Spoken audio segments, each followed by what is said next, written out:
श्रीमद्भागवत कथा भाग 113। सर्वभूतेषु यः पश्येद् भगवद्भावमात्मनः भूतानि भगवत्यात्मन्येष भागवतोत्तमः।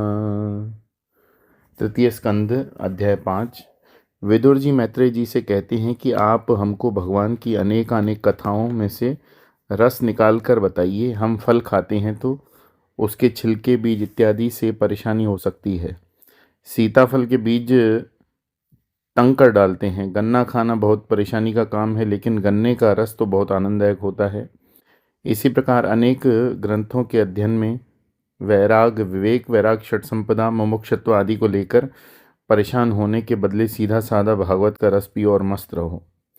यहाँ भगवान की कथा का वर्णन मैत्रेय जी करते हैं तो कहते हैं, विदुर जी की जिज्ञासा के अनुसार संत महात्मा अपना प्रवचन कागज पर लिखकर तैयार नहीं करते। उनके जो श्रोता होते हैं उनके हृदय में जैसी जिज्ञासाएं, आवश्यकताएं होती हैं, उन्हीं के अनुसार वक्ता के मुख से योग्य प्रकार के विचार निकलते हैं। संतों के मन में भगवान बसते हैं। उनका हृदय भगवान के प्रेम में और स्मृति से छलकता रहता है। अतः उनके मुख से ही भगवान ही बोलते हैं और भगवान को मालूम होता है कि किसको किस चीज़ की आवश्यकता है। इसलिए बहुत से लोगों का ऐसा अनुभव रहता है कि बिना पूछे ही हमारी शंकाओं और समस्याओं का समाधान प्रवचन में ही मिल गया। इसमें वक्ता की श्रेष्ठता नहीं है, इसमें श्रोता के अंतःकरण की जिज्ञासा की श्रेष्ठता है, जिसके कारण भगवान निश्चित करते हैं कि किस प्रकार के विचार दिए जाएं और श्रोता के संशय छिन्न भिन्न हो जाएं। विदुर जी ने जब श्रेष्ठ और कल्याणकारी प्रश्न पूछे तो मैत्रेय जी को बड़ा आनंद आया। साधक जब जगत के चक्कर में से उठकर शुद्ध और पवित्र हो जाता है, फिर भगवान का चिंतन करता है, तो उसकी जीवन पद्धति और प्रश्न पूछने की रीति सभी में विशिष्टता आ जाती है। ऐसे प्रश्न भी आनंद देते हैं। एक अम्मा हमें पत्र लिखती है, मुझे उनके बारे में कुछ भी पता नहीं कि वे किस देश में रहती हैं, उनके पति क्या करते हैं, उनके बच्चे हैं कि नहीं, लेकिन उनके पत्र पाकर मुझे बड़ा आनंद आता है। मैं उन्हें पूरे दिन का काम समाप्त होने के बाद आराम से पढ़ता हूँ। इसका कारण यह है कि उनके पत्रों में बड़ी सूक्ष्म जिज्ञासा होती है।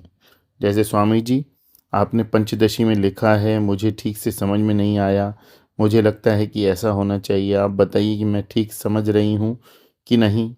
उनके प्रश्न अनावश्यक नहीं होते, उनमें सहजता और स्वाभाविकता होती है। जैसे बच्चों का व्यवहार, वे बहुत ही प्यार भी करते हैं और रूठ भी जाते हैं। उनका प्यार करना जितना स्वाभाविक होता है, उतना ही प्यार करने से इनकार कर देना।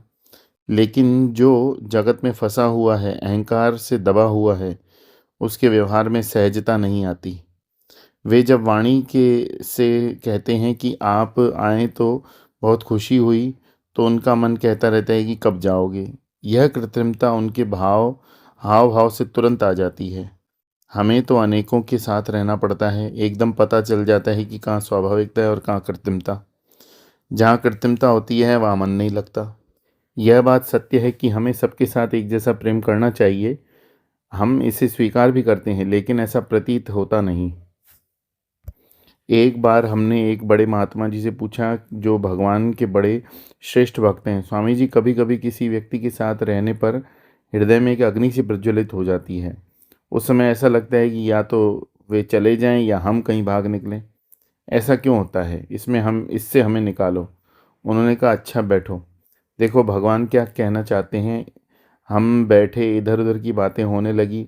इतने में एक पति पत्नी आए। दोनों ही भगवान के और स्वामी जी के भी बड़े भक्त थे। स्वामी जी ने उस अम्मा को स्पष्ट कह दिया कि कब तक मेरे चक्कर काटती रहोगी, बहुत हो गया आना, अब अपनी साधना करो, यहाँ आने से कोई ज़रूरत नहीं। उस अम्मा के मन में बड़ा दुख हुआ। दुख होना स्वाभाविक था। बोली, ठीक है स्वामी जी, अब हम आपको डिस्टर्ब नहीं करेंगे। स्वामी जी ने कहा, मुझे कोई डिस्टर्ब नहीं कर रहा, तुम अपने आप को डिस्टर्ब कर रही हो। अम्मा कुछ देर में नमस्कार आदि करके चली गई। हमारे साथ एक और सज्जन बैठे हुए थे। उन्होंने पूछा, स्वामी जी, आपके पास इतने प्यार से आई, आपने ऐसा क्यों कह दिया? वे बोले, मैंने क्यों कह दिया इसका कोई उत्तर नहीं, लेकिन कहा है यह सत्य है, और कहने के बाद न मेरे मन में कोई क्लेश है, न उसके प्रति कोई दुर्भावना। इस प्रकार उन्होंने हमको हमारे प्रश्नों का उत्तर दे दिया। साधु संतों के सिखाने से भिन्न भिन्न तरीके होते हैं। फिर हमसे थोड़ी देर बाद पूछा कि स्वामी जी, आप जैसा उस अम्मा को कह दिया, उसने उससे उसका मन तो दुखा ही होगा। उन्होंने कहा, हाँ दुखा होगा। मैंने पूछा, क्या ये ठीक हुआ? वे बोले, उसका निर्णय लेने वाला मैं कौन होता हूँ? यस्य नाहं कृतो भावः बुद्धिर्यस्य न लिप्यते। यदि हमारे मन में ये भाव आया कि मैंने किसी को कुछ अच्छा या बुरा कहा, तब ग्लानि या अभिमान का निर्माण हो सकता है। इसलिए हमें करना यही है कि नित्य निरंतर अपने मन को प्रभु में लगाएं।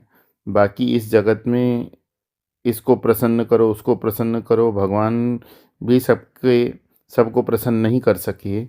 हम किसको प्रसन्न करेंगे? हम हमें स्वयं प्रसन्न रहना है। वेदोर जी ने ऐसे प्रश्न पूछे जिससे सबका भला हो। मैत्रेय जी को बड़ा आनंद आया। उन्होंने कहा, हे विदुर जी, आपका मन तो हमेशा भगवान में लगा हुआ है, फिर आपने ऐसे प्रश्न पूछे हैं जिससे सबका भला हो। वेदव्यास जी ने जो अनेक पुत्र हुए, उनमें एक दासी के पुत्र के रूप में आपका जन्म हुआ। मांडव्य ऋषि के शाप के कारण यमराज ने आपके रूप में जन्म लिया है। आप भगवान के भक्तों में श्रेष्ठ हैं, सर्वश्रेष्ठ हैं। आप हमेशा भगवान के ही चिंतन में लीन रहते हैं। इसलिए भगवान जब इस धरा धाम को छोड़कर जा रहे थे, तब उन्होंने मुझे स्पष्ट निर्देश दिया है कि मैं उनके द्वारा दिया गया ज्ञान आपको दूं। आपको आपके जो प्रश्न पू- आपको जो प्रश्न पूछने हैं, उत्तर मैं विस्तार से दूंगा।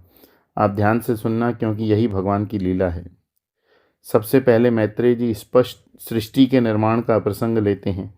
उन्होंने कहा, सृष्टि के पूर्व समस्त आत्माओं के आत्मा का एक पूर्ण परमात्मा ही थे, न दृष्टा था न दृश्य। सृष्टि काल में अनेक वृत्तियों के भेद से जो अनेकता दिखती है, वह भी वे ही थे, क्योंकि उनकी इच्छा अकेले रहने की थी। भगवान ने कहा, सेदमग्र आत्मनाम विभु आत्मेच्छानुगतावात्मा नानामत्युपलक्षण।